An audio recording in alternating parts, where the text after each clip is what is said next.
The San Jose Sharks may be sitting second to last in the entire Western Conference, but that's not to say that there hasn't been excitement with this team. On today's show, we're breaking down MACKLIN Celebrini taking the step to elite status in the National Hockey League and Michael Misa catching steam.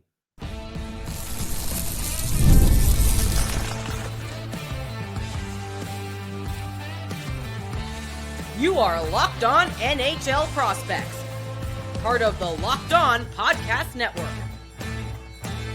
Your team every day.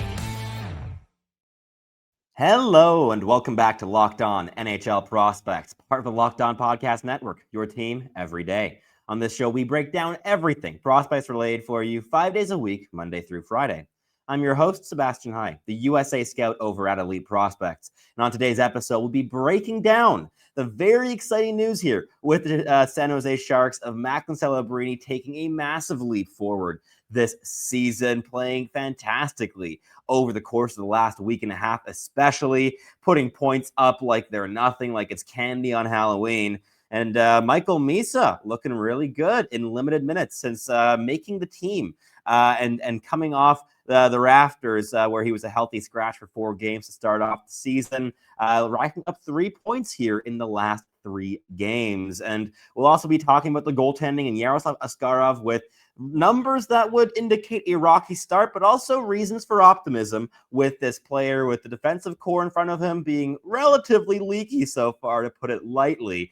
So the Sharks have a bunch of exciting things coming up through the pipeline, and a lot of those players already on the NHL team here today. But before we dive into the show and talk about MACKLIN Celebrini here in the first segment, today's episode is brought to you by FanDuel.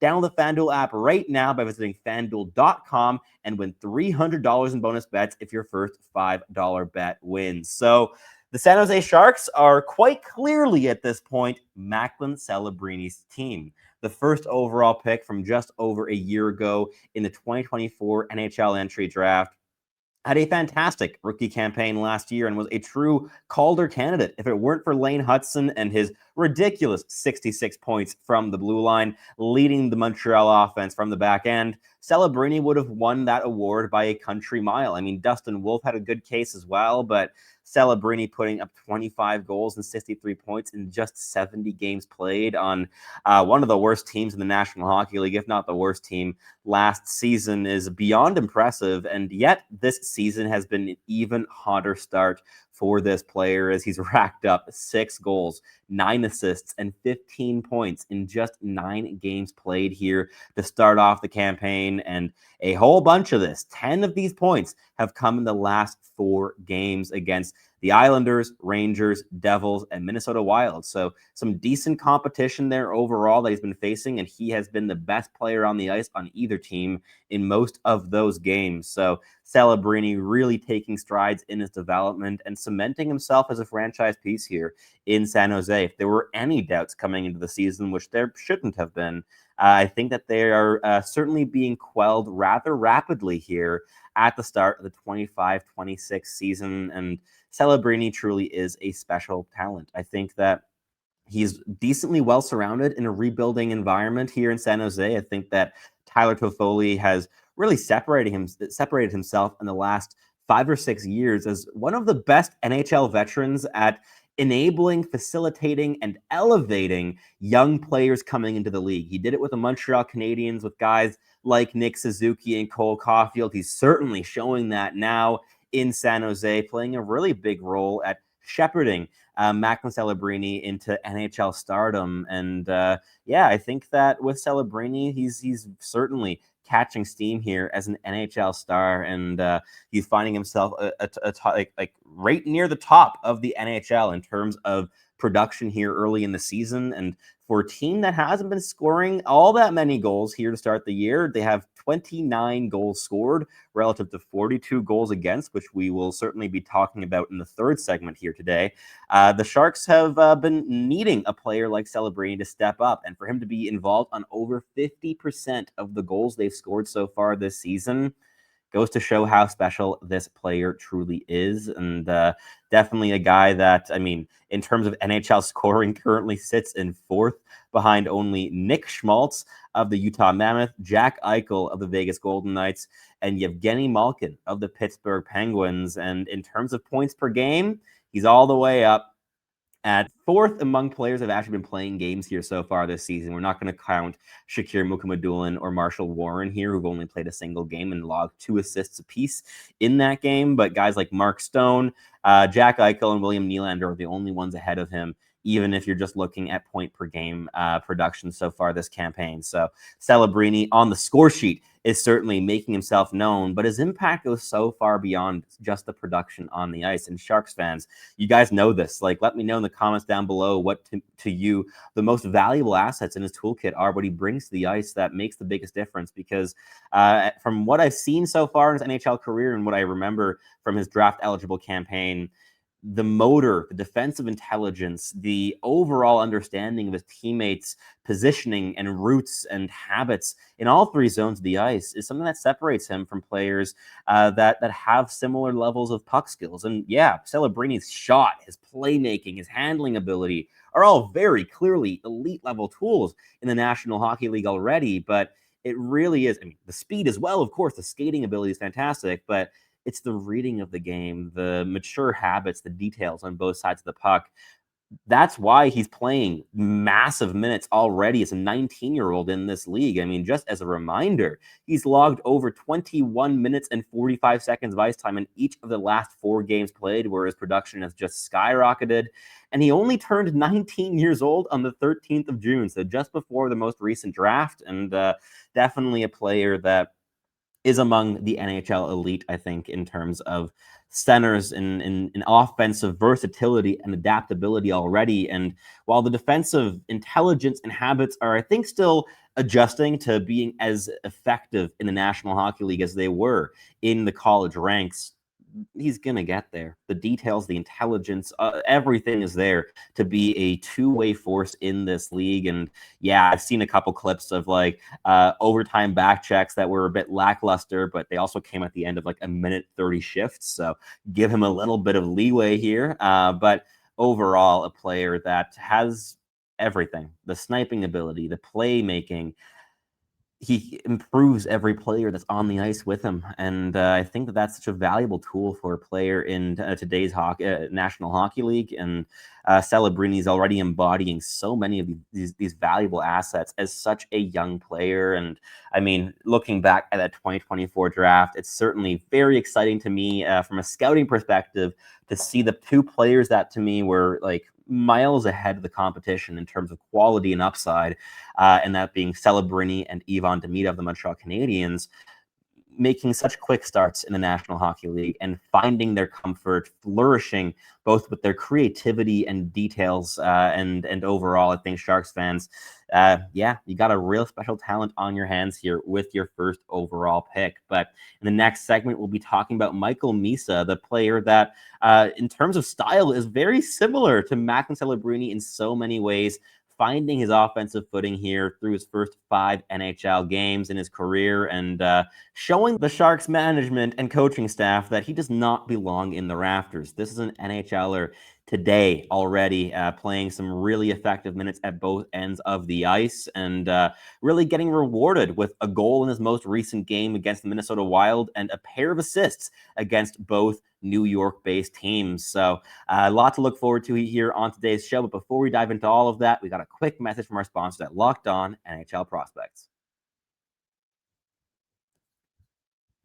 The NFL season is here, and FanDuel has an offer that you do not want to miss. Right now, new customers can bet just $5 and get $300 in bonus bets if you win. That's right. Pick a bet, put down $5, and if it hits, you'll unlock $300 in bonus bets to use across the entire app. I love how FanDuel gives me so many different ways to play.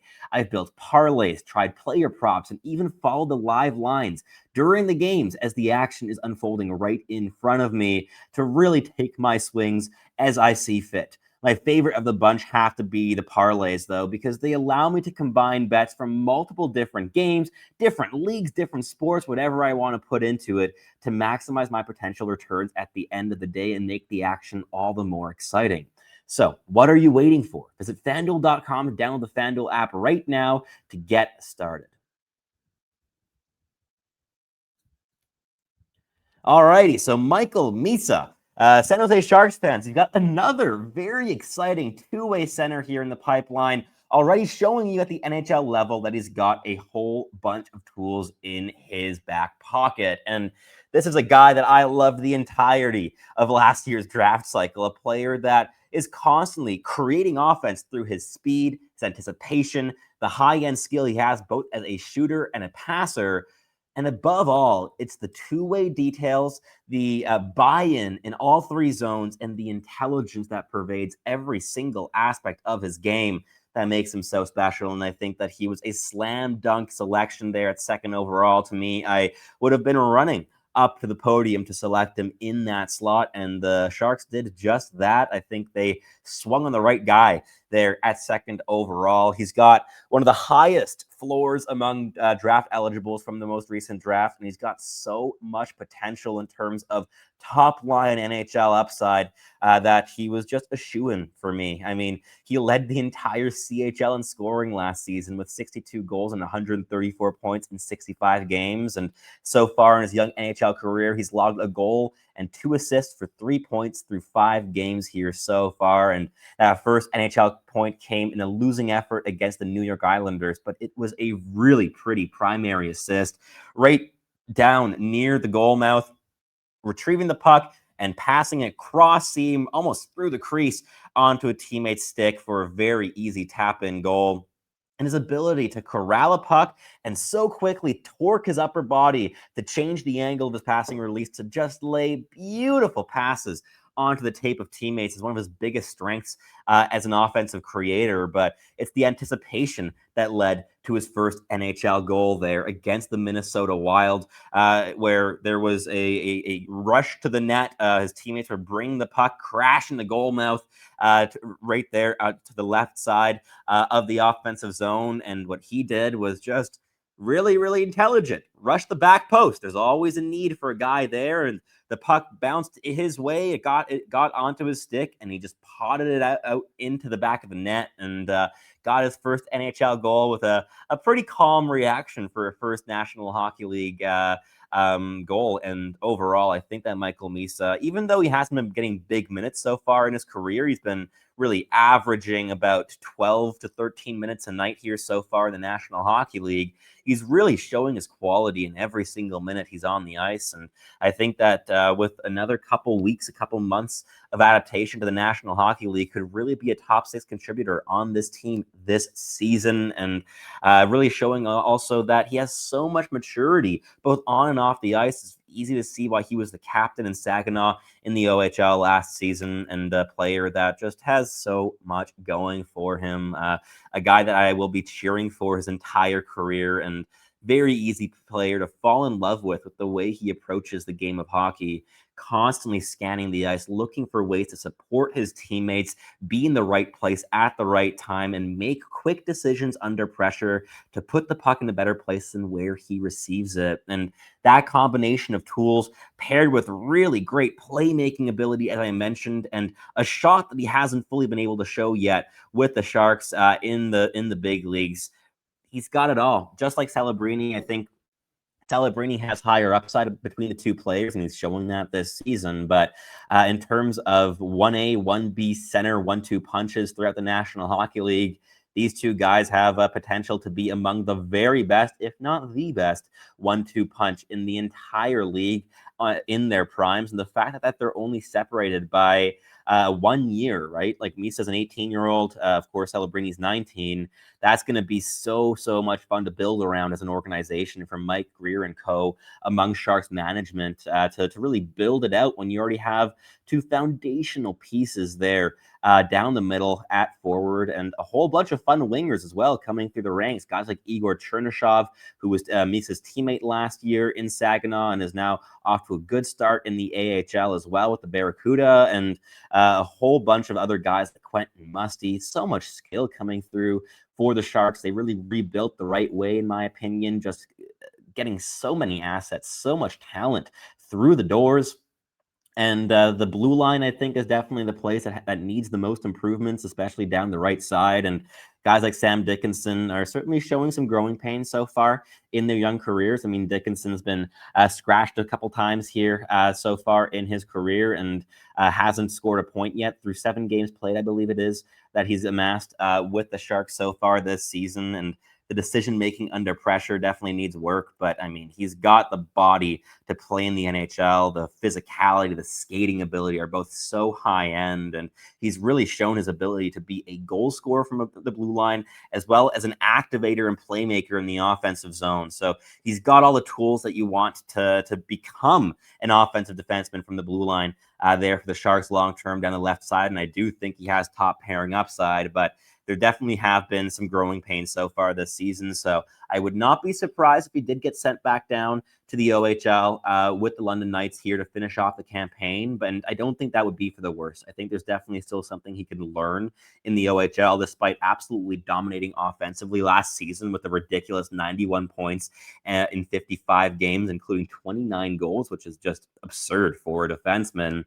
I think Sam Dickinson, especially in terms of under pressure decision making and NHL level habits as a defender, definitely still could use a little bit more time to gain these tools before becoming a full-time NHLer, and maybe needs a little bit of time in the AHL next season. But I would say within a year and a half, he's going to be a night in, night out NHL piece here for the Sharks. But going back to Michael Misa, I mean, this kid is a real special talent, and I think that for Sharks fans, that you guys have, of course, been watching Celebrini so closely now for over a year, you must see a lot of parallels between him and Michael Misa. For the entirety of last season, for his draft-eligible campaign, Michael Misa's player comp in the NHL for me was MACKLIN Celebrini. So to have both these guys in the lineup is such a luxury and such a wonderful thing to have. And down the road, I mean, I wouldn't call it a problem in terms of kind of balancing minutes between these two guys and offensive opportunities, but that's one of the best problems you could possibly wish for in the National Hockey League, to have two centermen who are vying for that 1C spot long term. I mean, really, really exciting times here for the San Jose Sharks and their fan base. And certainly, I think it's exciting to see them reaping the benefits of now quite a few years of relatively dismal performances in the National Hockey League. They're playing an increasingly exciting style of play. There's always something happening when the San Jose Sharks play hockey. And I think that excitement will translate to results and wins within the next year or two. Maybe they're going to have to be another tanking team here this season, but there's so much talent in this year's draft class. If they can add a guy like Keaton Verhoeff to the equation for the future, who is this big right shot defenseman with elite mobility and an genuinely insane amount of aggression in his stepping up on the blue line to finish checks and prevent breakouts, as well as in the offensive zone of activating and trying to create through elite hands and an absolute howitzer of a shot. He's being used as a throwback trigger man on the power play, as like the PP1 sniper currently in college hockey with the University of North Dakota. He would be the perfect fit for this team, I think, down the line. And there's so much talent beyond him as well. If you think of guys like Ethan Belchets as a massive, hulking power forward who's got a wicked shot, another guy is going to be competing for a top 3 draft slot here. There's a lot of skill in this coming draft class. So if the Sharks fans do have to endure another season of a lot more losses than wins in the column here down the stretch, it might just be worthwhile long term, because this is a draft class that you don't want to necessarily play your way out of if you're definitely still in the rebuilding stage, which San Jose is still this season. But I think that the light is visible at the end of the tunnel. The talent is in the organization, and overall, this is an exciting time to be a Sharks fan, because things are on the rise. And in the final segment, we're going to focus a bit more on the defensive side of the puck, featuring Yaroslav Askarov in net and the overall blue line concerns. But first, we've got a quick message here from our sponsors at Locked On NHL Prospects. Hockey season is officially here, and nothing beats being in the arena for those opening night games. But let's be real, getting tickets can be a total headache. Between waiting in queues, surprise fees, and prices that jump right before checkout, it's easy to get frustrated and disillusioned when all you want to do is cheer on your team. And that's where Gametime comes in, the app that gives fans the advantage. It's your ultimate life hack to scoring amazing NHL tickets fast, easy, and stress-free. Their zone deals are an absolute game changer. You pick the section, Gametime picks your seat, and you save massive amounts on your purchase. You can even find NHL tickets for under $25.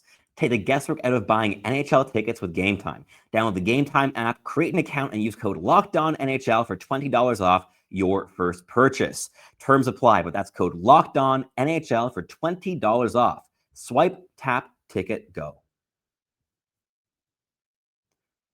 All right, let's wrap up the show here, focusing on the San Jose Sharks and their ever-improving rebuild. And the area where there's definitely still the most growing pains currently is on the defensive side of the puck. The Sharks are allowing a massive amount of goals currently, with almost 50 already here on the year, which is almost eye-watering numbers. I mean, 42. They're not quite there at 50 just yet, but I believe they're the only team in the league, apart from the Boston Bruins, who have allowed over 40 goals here this season. The Bruins have matched them with 42 goals allowed, but they're the only team in the West that have done so. And the other teams that are in that mix are teams like the Minnesota Wild and St. Louis Blues, who have been pretty leaky here early on in the season. So not the best company to be in. And Yaroslav Askarov has certainly suffered in terms of the numbers as a result of this slow start from the blue line for the Sharks. I mean, 5 games played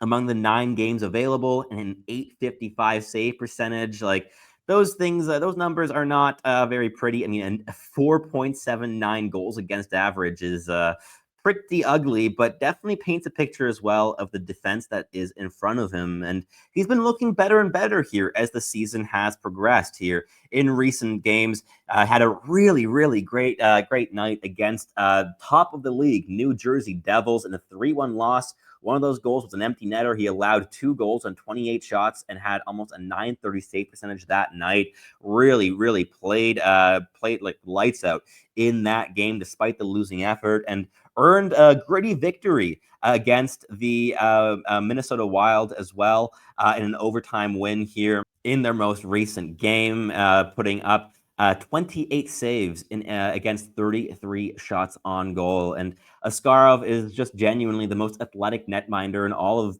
prospects among goaltenders in the National Hockey League. The fluidity of his skating, the athleticism and explosivity of his post-to-post transitions. In terms of tools, this guy has got it all. He's 6'3", 179 pounds, got a good frame on him. Not the biggest goaltender in the world, but it keeps him agile and quick in his movements in the crease. And he's an aggressive netminder. He's athletic. He likes to really flash some flair from time to time. And that's also made him a bit of a longer-term project in the crease. It's why the Nashville Predators also decided to move on from him after they locked up Jussi Saros long-term there just over a year ago. But I really think that this guy is the future in the net for the San Jose Sharks. He's got every tool in the book, and they're allowing him to learn and grow alongside the rest of their young players. And he's not the only young player in this organization to have some growing pains and some struggling results to start his NHL career. I mean, of course, guys like Sam Dickinson, as we mentioned, Will Smith, especially on the defensive side of the puck, is still learning how to play the NHL game. And this team is learning as a cohort, and I think they're going to be stronger as a result of that and really forming bonds. And there's nothing really, I think, that makes a team grow closer together than growing from a team that loses night after night after night as a unit to finding their winning ways and becoming a dominant force. And I think the Sharks are on that trajectory to get there long term, and Askarov is going to be an important part of that process. And he's a guy that, yeah, the numbers aren't looking pretty, but the results are improving. The performances are getting better. And the leaky defense in front of him has just been tough to watch on most nights here so far this season.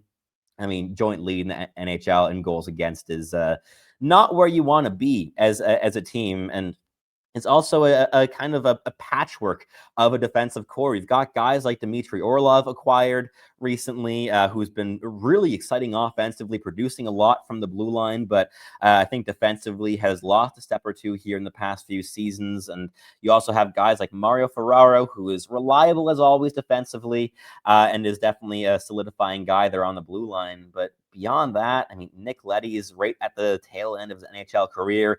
Timothy Liljegren is not the player that was projected in his draft year season. Vincent Desharnais is really physical and aggressive, but I don't think that he's the guy that you want to rely on to really clean things up defensively, especially in bigger minutes. And a guy like John Klingberg is all offense, no defense as well. So a lot of guys here that are better at putting the puck in the net than keeping it out of the net. And I think that going out and acquiring a stalwart defensive defenseman, whether it be through the draft, through their own system, the players that are already in the wings, or via trade down the stretch, is going to be a really important part here for the San Jose Sharks in taking that final step to get over the hump and into the NHL playoff picture once again. But that wraps up our show here for us today. Thank you so much for listening here, as always. If you're a Sharks fan and watching on YouTube, please do leave a comment here down below. I would love to hear your thoughts of where your team is at, what you're enjoying of watching this very exciting young team on the ice night in, night out, and what you think they still have to do to get over that hump and become a successful team year in, year out down the stretch. I think you're getting real close to having all the assets you need in the system, but you might still be missing a piece or two, and I'd love to hear your thoughts on what those pieces are and which of these young players you're most excited about or you enjoy watching the very most in the National Hockey League. And if you're listening on your favorite podcasting platform, please do make sure to make us your first listen of the day. It's always greatly appreciated here on the show. And for your second listen, you're going to head on over to Locked On Fantasy Hockey, where Flip and Steel break down everything that you need to know to build yourself a competitive and sustainable fantasy roster. But that's it from me here today. Thank you so much for tuning in, and I'll catch you listening again very, very soon.